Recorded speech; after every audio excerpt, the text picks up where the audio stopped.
ఇవాళ 1వ తారీఖు. గతంలో మొన్నటి వరకు అంటే ఒక నెల క్రితం వరకు అమ్మో 1వ తారీఖు, ఇవాళ ఆహా 1వ తారీఖు. ఆంధ్రప్రదేశ్లో ఎంత తేడా చూడండి. అమ్మో 1వ తారీఖు నుంచి ఆహా 1వ తారీఖుకి వచ్చేసారు.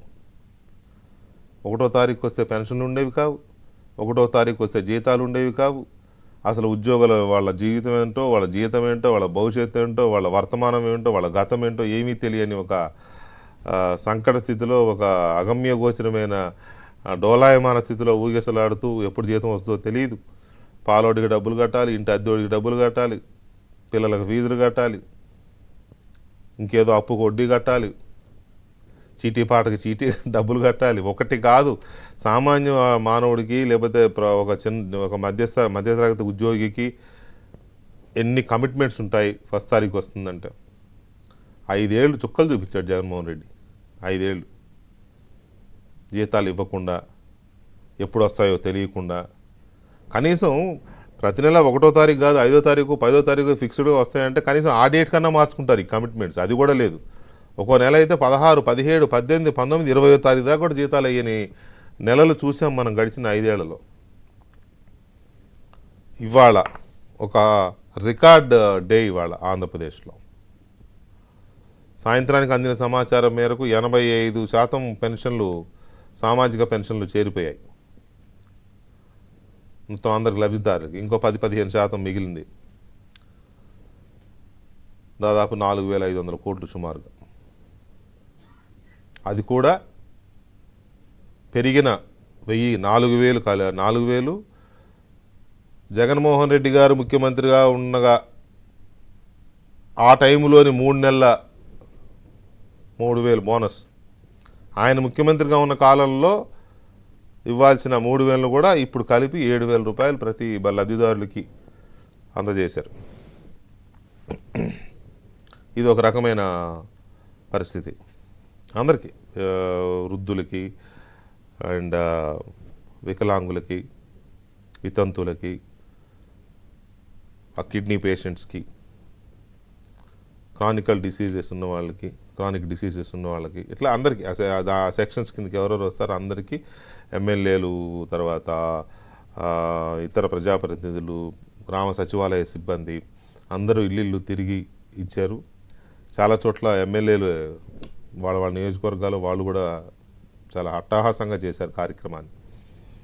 అయితే ఇందులో సూక్ష్మంగా ఆలోచిస్తే వాలంటీర్లు లేకుండా పెన్షన్లు వెళ్ళిపోయినాయి ఇంటికి. వాలంటీర్లు లేరు ఇవాళ. చిక్కటి చిరునవ్వులతో వెళ్ళి పెన్షన్లు ఇచ్చే వాలంటీర్లు, జగన్మోహన్ రెడ్డి గారు చెప్పినట్టుగా ఆ వాలంటీర్ల వ్యవస్థ లేదు ఇవాళ. ఒక వాలంటీర్ కూడా పెన్షన్ ఇచ్చిన ఇది లేదు. ఎందుకంటే వాలంటీర్ వ్యవస్థే లేదు ఇప్పుడు. ఎన్నికల నోటిఫికేషన్ వచ్చిన తర్వాత మే 1కి గ్రామ సచివాలయ సిబ్బందితో, ప్రభుత్వ ఉద్యోగులతో ఇంటికి పంపించండి పెన్షన్లని ఎన్నికల సంఘం ఆదేశిస్తే, ఇదే వాలంటీర్లను అడ్డం పెట్టుకొని పెన్షనర్లని గ్రామ సచివాలయకు రావాలని చెప్పి నానా చండాలం చేసి వాళ్ళని ఒక భయానికి లోను చేసి, భయానికి గురి చేసి, మండు టెన్లలో చనిపోవడానికి కూడా కారణమైంది ఇదే వాలంటీర్ వ్యవస్థ, కొంతమంది వృద్ధులు. బట్ ఇవాళ వాలంటీర్ లేకుండా పెన్షన్లు ఎలా వెళ్ళాయి? గాల్లో వెళ్ళవు, నడుచుకుంటూ వెళ్ళవు, ఎవరో ఒకరు తీసుకెళ్ళి ఇస్తేనే వెళ్తాయి. మరి ఆ తీసుకెళ్ళి ఇచ్చే వ్యవస్థ ఇప్పుడు ఉంటే ఇంతకుముందు కూడా ఉంది కదా. మరి వాలంటీర్ వ్యవస్థ ఏం చేసింది? వాలంటీర్ వ్యవస్థ ఎవరి కోసం పనిచేసింది? పెన్షన్ల పేరు చెప్పి ఉన్న ఆ వ్యవస్థ ఇంకేమేమి పనులు చేసింది? మిగతా ప్రజల కోసం అయితే అది తప్ప ఇంకేం లేవు చేయడానికి. అంటే ఇంకేదో పని చేశారు వీళ్ళు బ్యాక్ డోర్లో. ఎవరి కోసం పనిచేశారు?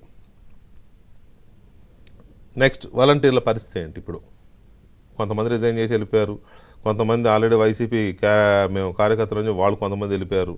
గుడ్, వాళ్ళు ఆ పార్టీకి లాయలిస్టులుగా ఉన్నారు, మంచిది, అలా వెళ్ళిపోయారు కొంతమంది.